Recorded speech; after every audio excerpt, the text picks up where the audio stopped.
Assalamualaikum warahmatullahi wabarakatuh. Nama saya Susilawati dengan NIM 2018142031, semester 6Y, mata kuliah pengelolaan pendidikan dengan dosen pengampu Ibu Fatma Rizky Intan MPD. Akan menjelaskan tentang pembelajaran hari ini, yaitu dengan judul pengelolaan peserta didik dan pengelolaan tenaga pendidik dan kependidikan. Di sini pengertian pengelolaan peserta didik PAUD, yaitu pengelolaan peserta didik adalah orang atau individu yang mendapatkan pelayanan pendidikan sesuai dengan bakat, minat dan kemampuannya agar tumbuh dan berkembang dengan baik dalam menerima pelajaran. Di sini manajemen peserta didik merupakan upaya untuk memberikan layanan sebaik mungkin kepada peserta didik sejak proses penerimaan sampai saat peserta didik meninggalkan lembaga pendidikan karena sudah lulus atau tamat mengikuti pendidikan pada lembaga pendidikan tersebut. Menurut tim dosen Advent UPI tahun 2011. Tujuan dan fungsi pengelolaan peserta didik. Adapun tujuannya yaitu manajemen peserta didik bertujuan untuk mengatur kegiatan-kegiatan peserta didik agar menunjang proses pembelajaran di PAUD sehingga proses pembelajaran berjalan lancar, tertib, teratur, dan dapat memberikan kontribusi bagi pencapaian tujuan pembelajaran tujuan PAUD secara efektif dan efisien. Manajemen peserta didik juga bertujuan untuk menciptakan kondisi lingkungan sekolah yang baik. Secara khusus, manajemen peserta didik bertujuan yang pertama, meningkatkan pengetahuan keterampilan psikomotor peserta didik. Yang kedua, menyalurkan dan mengembangkan kemampuan umum, kecerdasan, bakat, dan minat peserta didik. Menyalurkan aspirasi, harapan, dan memenuhi kebutuhan peserta didik. Peserta didik mencapai kebahagiaan dan kesejahteraan hidup yang lebih lanjut, dapat belajar dengan baik, dan mencapai cita-cita mereka.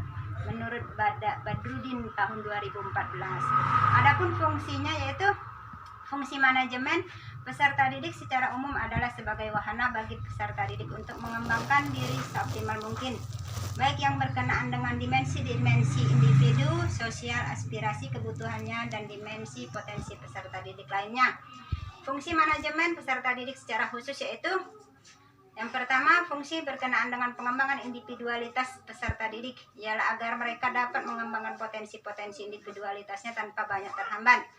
Yang kedua, fungsi yang berkenaan dengan pengembangan fungsi sosial peserta didik ialah agar peserta didik dapat mengadakan keluarganya, mengadakan sosialisasi dengan sebayanya, dengan orang tua dan keluarganya, dengan lingkungan sosialnya dan lingkungan sosial masyarakatnya.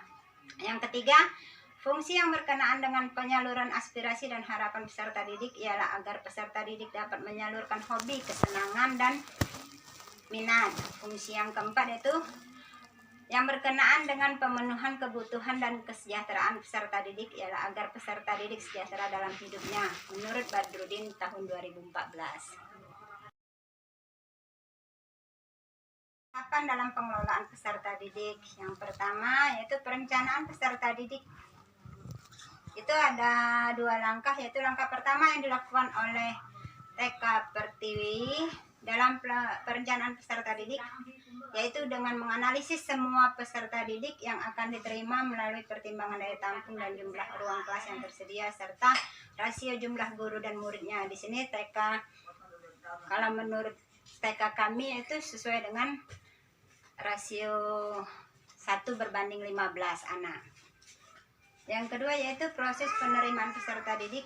Penerimaan peserta didik di TK Pertiwi terbuka setiap waktu atau setiap hari. Proses pendaftaran siswa baru bersifat on the spot, yaitu pendaftaran melalui pendaftaran datang ke kantor. Terus yang kedua, mengatur kehadiran ketidakhadiran peserta didik. Kehadiran ketidakhadiran peserta didik disebut juga dengan istilah absensi di sekolah. Kehadiran keikutsertaan peserta didik secara baik dan mental terhadap aktivitas sekolah pada jam-jam yang telah ditentukan oleh pihak sekolah tersebut. Sedangkan ketidakhadiran adalah ketiadaan partisipasi secara fisik oleh peserta didik terhadap kegiatan-kegiatan sekolah. Yang ketiga, pencatatan dan pelaporan peserta didik. Pencatatan dan pelaporan peserta didik dapat dimulai dari anak masuk sekolah sampai anak lulus atau tamat dari sekolah tersebut. Tujuan dilakukannya pencatatan agar sekolah dapat bertanggung jawab terhadap peserta didik ketika lulus atau tamat. Pelaporan bertujuan agar sekolah dapat melaporkan perkembangan anak kepada orang tua atau wali pada saat peserta didik lulus atau tamat. Yang keempat itu pelaksanaan tata tertib peserta didik. Setiap peserta didik memiliki kewajiban untuk mengenakan pakaian seragam sekolah sesuai dengan ketentuan dari pihak sekolah. Yang kelima itu evaluasi kegiatan peserta didik. Evaluasi secara umum dapat diartikan sebagai proses sistematis untuk menentukan nilai suatu ketentuan atau kegiatan, keputusan unjuk kerja, proses, orang, objek, dan yang lainnya berdasarkan kriteria tertentu melalui penilaian. Dengan adanya evaluasi peserta didik dapat mengetahui sejauh mana keberhasilan yang telah dicapai selama mengikuti pendidikan. Pada kondisi di mana siswa mendapatkan nilai yang memuaskan, maka akan memberikan dampak berupa suatu reward atau pujian, motivasi agar siswa dapat lebih meningkatkan prestasi dalam proses pembelajaran. Yang terakhir yaitu kelulusan dan alumni peserta didik. Lembaga untuk satuan pendidikan atau sekolah adalah lulusan atau output standar kompetensi. Lulusan untuk satuan pendidikan, standar kompetensi lulusan digunakan sebagai pedoman penilaian dalam penentuan kelulusan peserta didik dari satuan pendidikan. Selanjutnya, peranan guru dalam pengelolaan peserta didik. Beberapa hal yang perlu diperhatikan dalam pelayanan peserta didik di sekolah sebagai berikut: kehadiran peserta didik dan masalah-masalahnya. Yang pertama, penerimaan, orientasi, klasifikasi, dan petunjuk bagi peserta didik baru tentang kelas dan program studinya. Evaluasi dan pelaporan kemajuan peserta didik. Program bagi peserta didik yang mempunyai kelainan seperti pengajaran perbaikan dan pengajaran luar biasa, pengendalian disiplin peserta didik, program bimbingan dan penyuluhan, program kesehatan pengamatan, dan penyesuaian pribadi, sosial, dan emosional peserta didik. Pengertian pengelolaan pendidik dan kependidikan. Pengertian tenaga pendidik dan kependidikan PAUD menurut Permendikbud nomor 137 tahun 2014 tentang standar nasional PAUD. Pendidik anak usia dini merupakan tenaga profesional yang bertugas merencanakan, melaksanakan pembelajaran, dan menilai hasil pembelajaran serta melakukan pembimbingan, pelatihan, pengasuhan, dan perlindungan. Sedangkan tenaga kependidikan PAUD adalah orang yang bertugas melaksanakan administrasi pengelolaan, pengembangan, dan pelayanan teknis untuk penunjang proses pendidikan pada lembaga PAUD yang terdiri atas pengawas, penilik, kepala PAUD, tenaga administrasi, dan tenaga penunjang lainnya. Dalam pengelolaan tenaga pendidik dan kependidikan yang harus diperhatikan untuk menunjang pengelolaan tenaga pendidikan dan kependidikan, khususnya untuk pendidikan anak usia dini adalah sebagai berikut. Yang pertama, pengelolaan dan perencanaan sumber daya manusia. Menciptakan sebuah organisasi struktural di mana sistem sekolah bisa dikelola dengan baik, membantu para pegawai dalam menyusun kerangka rencana kerja. Yang kedua, analisa kerja. Mendefinisikan tugas-tugas yang harus diselesaikan, menciptakan sebuah panduan kerja berdasarkan pada posisi masing-masing pegawai, dan menetapkan syarat-syarat bagi setiap posisi kerja. Yang ketiga, rekrutmen. Merencanakan rekrutmen baru yang berkualitas, menetapkan sumber daya manusia, dan menjamin kaum minoritas yang memenuhi syarat-syarat yang telah ditetapkan. Yang keempat, seleksi, yaitu mengawali proses seleksi penerimaan pegawai baru atau guru, menetapkan kriteria dan prosedur seleksi, dan memilih setiap individu pada posisi yang tetap.